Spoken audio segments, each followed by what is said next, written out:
এসবের পরেও স্বামী নামের ব্যক্তিটি শুধু বকাই খেয়ে যায় যে কেন তারা এই কাজটি করলো। হ্যালো এভরিওয়ান, আসসালামু আলাইকুম। কেমন আছেন আপনারা সবাই? আলহামদুলিল্লাহ, আমি তো অনেক ভালো আছি। আশা রাখছি আপনারা সবাই ভালো আছেন। আজ আপনাদের সাথে একটি ভিডিও শেয়ার না করলেই না। কিছু কিছু জিনিস আছে না যে মানুষের মন ছুঁয়ে যায়, তো সেই বিষয়ে সেই চিন্তা করে সেই ধারাবাহিকতায় আজকের এই ভিডিওটি। ওই যে বললাম না যে স্বামী নামের ব্যক্তিটি শুধু বকা খেয়েই যায়, মানে বকা খাওয়ার কারণ থাকুক বা না থাকুক, সেই ঘটনাই আজ আমার বাসায় ঘটেছে।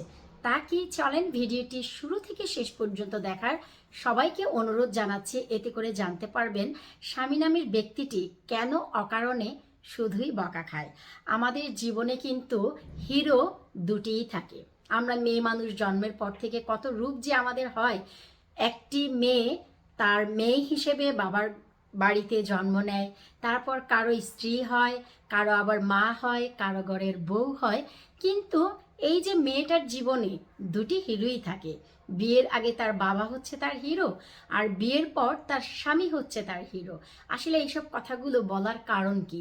যেই সব জিনিস একটি মেয়ে বাবার জন্মে করতে চিন্তা করে না, সেই সব কাজগুলো স্বামীরা নিমিষেই করে ফেলে। আর এটা কি, চলেন আমরা কথা না বাড়িয়ে চলে যাচ্ছি সরাসরি মূল ভিডিওতে। গত পরশুদিন সব কাজ কাম শেষ করে বেডের পাশে গিয়ে যখন বসলাম, তখন দেখলাম যে আমার এই বাদামের পটটি একদমই ফাঁকা। তো আমি ভাবছিলাম, আরে আমার বাদামটি শেষ হয়ে গেছে। তো আমি বলছিলাম যে আজাদ, আমার বাদামটি শেষ হয়ে গেছে, নেক্সট কবে শপে যাই, কবে যে কিনবো জানি না।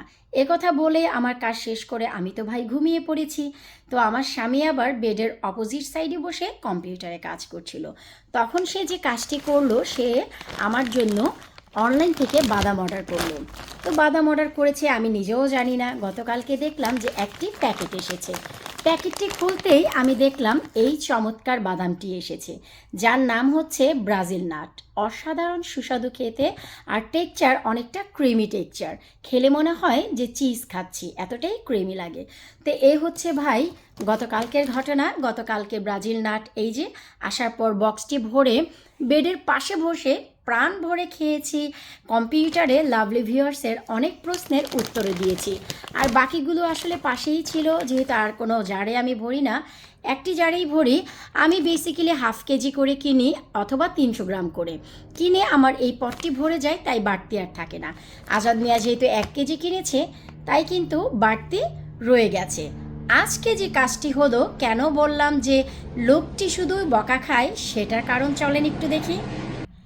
সকাল সকাল চুলায় রান্না চড়িয়েছি, তারপর দেখলাম একটি পোস্টম্যান এসে দরজা নক করছে। দরজাটি খুলতেই একটি পার্সেল হাতে আসলো। জানি না যে সেটা কি। পার্সেলটি সাইডে রেখে আবারও রান্না চাপালাম। তার ঠিক আধা ঘন্টা পর আবারও পোস্টম্যান এসে নক করেছে। আসলো আরও একটি প্যাকেট, সেটাও জানি না যে কি। প্যাকেটটি আসার পর আমার কিছুটা মেজাজ খারাপ হয়ে গিয়েছিল। মাছ ভাজছিলাম, তখনই আমাকে চুলা বন্ধ করে 2বার আসতে হয়েছে, কারণ আমি যখনই মাছ ভাজি বা রান্না করি আমার অনেক কিছু পুড়ে যায়, কারণ পাশে তো আমেনা বুড়ি জ্বালাতেই থাকে। তো 2টি প্যাকেট আসলো। রান্নাবান্না সব শেষ করে আমি যখন সর্বশেষ রান্নাটি চুলায় ছিল, তখন কি করলাম, তখন দেখলাম আবারও পোস্টম্যান এসে একটি বক্স দিয়ে গেল। এই যে এমন একটি বক্স, মেজাজ তো ভাই আরও খারাপ হয়ে গেল। আর বকা শুরু করলাম যে আজাদ হচ্ছে অনলাইনে ক্লাস করছিল সকাল 10টা থেকে একদম এখনো পর্যন্ত টানা 12টা সে কিন্তু অনলাইন ক্লাসেই আছে।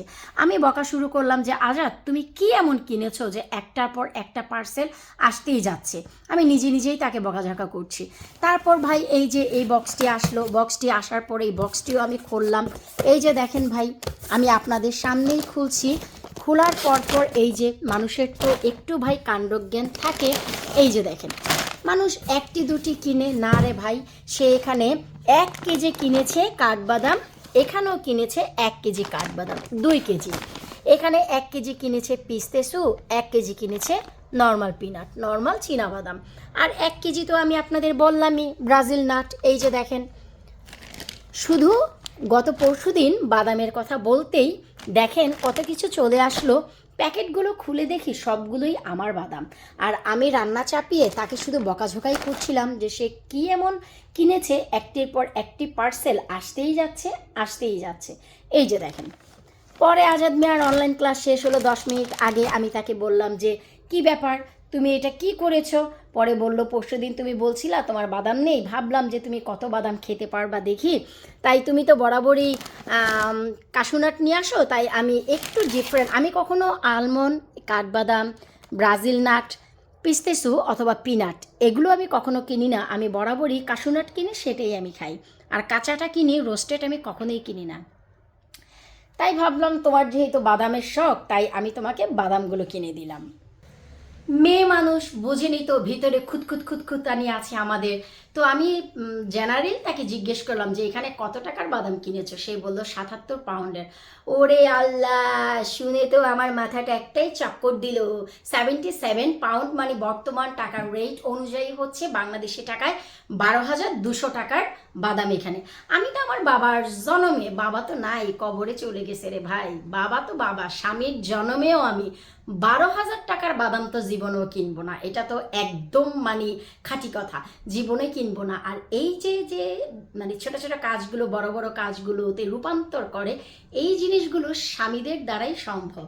তারা অন্য কিছুই চিন্তা করে না, চিন্তা করে যে না, বউ বা সন্তান চেয়েছে, ঠিক আছে, পছন্দ করে কিনে দিই, সে কিনে দিয়েছে। আমি তো হাজারবার, কেন রে ভাই, কৌটিবার চিন্তা করতাম 12,000 টাকার বাদাম কেনার আগে। আমি তো ভাই বাদাম কিনে নিয়ে আসি আধা কেজি, বেশি হলে আমার 500 থেকে 600 টাকার বাদাম আমি কিনি, কাশু নাট বাদাম, এর বেশি না। অ্যাভারেজ উপরে হলে 700 টাকার বাদাম আমি কিনে নিয়ে আসি। আর বাদাম অনেক বেশি খাই, কি করবো রে ভাই, ইদানিং বমি বমি লাগে, মাথা ঘুরায়, শরীরে কোনো শক্তি পাই না, হাত পায়ে কোনো বল পাই না।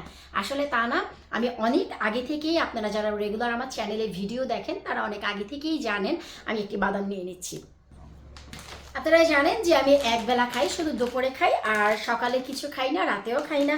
তবে সারাদিন পর একবারে এশার নামাজ শেষ করে বেডে যখন গিয়ে বসি আমার লাভলি ভিউয়ার্সের কিছু প্রশ্নের উত্তর দেওয়ার জন্য, তখন সাইডে আমার বাদাম থাকে, আমি কিছুটা বাদাম খাই। আমি ভীষণ পছন্দ করি বাদাম খেতে, আগে কখনই আমি খেতাম না। আপনাদের জানার জন্য আমি একটা জিনিস বলে দিচ্ছি, বেসিক্যালি মানুষ যেমন অনেক কিছু খায়, যেমন বাদাম বা চাল ভাজা, বুট ভাজা, আলুর চপ, পেঁয়াজু, বেগুনি, পুরি, সিঙ্গারা, অনেক ধরনের আমাদের স্ন্যাক্স থাকে। আমি কিন্তু এসবের কিছুই খাই না, আমার পছন্দ না। তো লাস্ট 1 ইয়ার যাবৎ, আমি গত 1 বছর যাবৎ আমার এই জিনিসের অভ্যাসটি হয়েছে যে আমি প্রচুর পরিমাণে কাশু নাট বাদাম খাই। তো যাই হোক, সেই পারপোসে এখন জামাই যেহেতু খাওয়াচ্ছে, ফ্রি জগৎটাই ফ্রি রে ভাই, ফ্রি খাওয়াচ্ছে, খাবো না কেন, তাই না? ব্রাজিল নাট এক্সিলেন্ট একটি বাদাম, নর্মালিও খেতে পারবেন, সামাইতে দিয়েও খেতে পারবেন। বিশেষ করে আপনারা যদি কেউ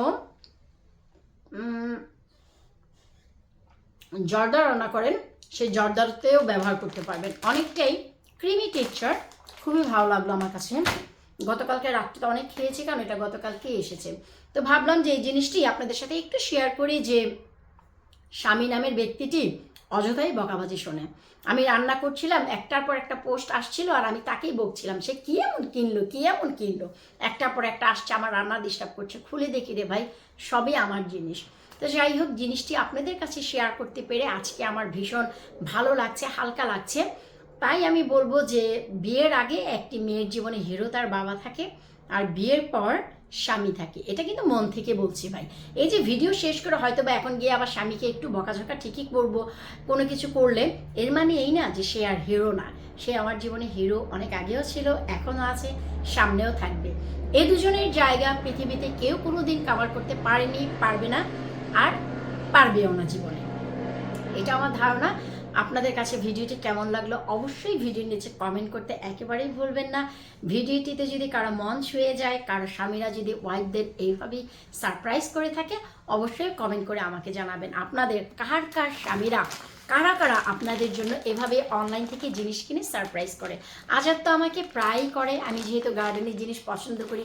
অনেক সময় দেখি পার্সেল খুলে আমার গার্ডেনে নেট এসেছে, অনেক সময় দেখি আমার গার্ডেনের জন্য মাটি কোপানোর জন্য ছোটো ছোটো টুল এসেছে, অনেক সময় দেখি অনেক কিছু গার্ডেনের কম্পোস্ট চলে এসেছে, বা এটা সেটা চলে এসেছে, বা একটি ড্রেস কিনেছে, বা একজোড়া জুতো কিনেছে, হয়তো বা সাইজে বড় হয়ে যায় অনেক সময়, কিন্তু নিজের পছন্দ মতো সে কিনতেই থাকে, সারপ্রাইজ দিতেই থাকে। আমারও ভালো লাগে, অভ্যাস হয়ে গেছে, এখন পার্সেল আসলে খুলি, দেখি যেটার ভিতরে আমার কিছু আছে কিনা, কারণ এভাবেই আমি ইউজড হয়ে গিয়েছি। তো যাই হোক ভাই, অনেক বকবক করে ফেললাম আপনাদের সাথে নিয়ে, বিদায় নিচ্ছি ভাই। আমার এই বাদামের সাথে এই সবগুলো বাদাম আমি খেয়ে শেষ করব, বেশি দিন লাগবে না ভাই, বাদাম আমি একদম রাক্ষসিনীর মতন খাই। আল্লাহ হাফিজ।